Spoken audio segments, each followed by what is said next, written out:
Well, my name is Gary Cunial, and I play the character Barrington in the play. In my view, he's the central character in this play. Of course, I feel that way about everything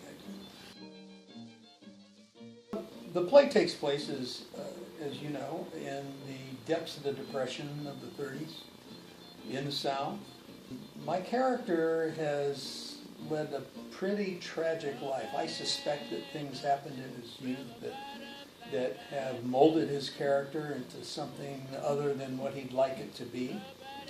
But I notice as I get involved with Barrington more and more, he has underneath a sense of humor that is struggling to get out. And in spite of his best efforts, 2 or 3 times during the course of the play, it sneaks to the surface and shows its face just a little bit, and I love that. It so much adds to the complexity of this character that he's not the typical two-dimensional stereotype that you see in so many plays, but it turns him into a real three-dimensional person that has depth and interest if it's played right by the actor, and I hope to do that. People often ask me how long have I been involved in the theater, and my response, so that they never know how old I am, is that my first gig was at age 5, and I still to this day remember every word of every line that I had in the play. I was a jack-in-the-box, and on signal I would pop out of the box and go, "Nah!" And I still remember that, to today. I continued acting through high school, and I did some in college, and then career and life kind of got in the way, and so I stopped participation for about 10 years. And then as I got to a position where I could afford to take the time away from my profession, I was able to get back into it a little at a time, and I suppose for the last 15 or 20 years I've been doing it a great deal, or as much as I could. I try to limit myself to about three plays a year. It takes me that long to get into character and develop a character and do the kind of job I want to do in a play. It's novelty. It's exploration of characters and situations that aren't normally done in commercial theater. The prospect of seeing ideas that could never be conceived of in commercial theater and performed, being done by many people from different areas of life with different experiences, and the richness that this can bring to the audience is not describable. This takes funds. It isn't going to happen without something coming in the door. You wonder what's the difference between this and the commercial theater that exists in our community. They have donors.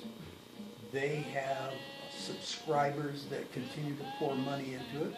They're all struggling.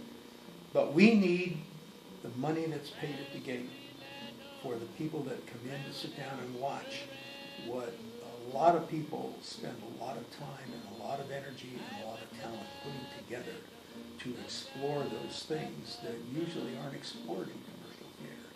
Without your support for this effort, it goes away. And that would be a tragic loss, not only to the people involved in it, but the people who come and see it, and to our community as a whole. It's fertilizer for the growth of the mind.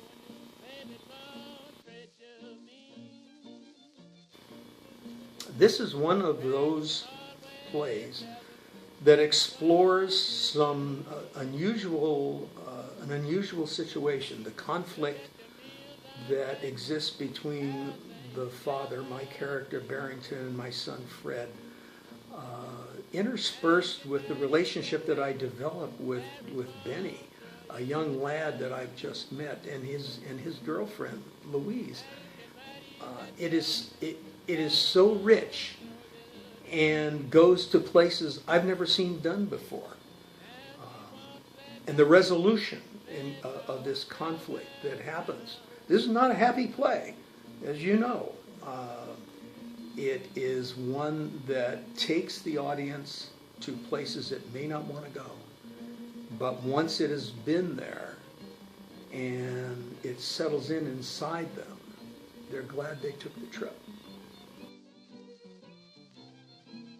You know, sometimes in my theatrical career, such as it is, I've had a role where the character takes over and it runs me. And I'm thinking of the role of Gaston in Steve Martin's ubiquitous comedy, Picasso at the La Pinagie. The director insisted that I not speak with a French accent. The lines demanded a French accent. And as much as I tried to avoid this, a French accent crept in more and more. And the director would always come to me after the performance and say, Gary, can't we do something about the French accent? I said, kill my character, because he's doing it, not me. And this can happen, not killing the character. And the same thing is beginning to happen in this play, A Dead Rabbit. I'm developing an accent that I never was really very good at, and that's a Southern accent. But the lines just demand that it be spoken that way, and it just takes over and it draws it out from somewhere inside of me. And I hope it sounds as good as I would like it to. And I think that's about it.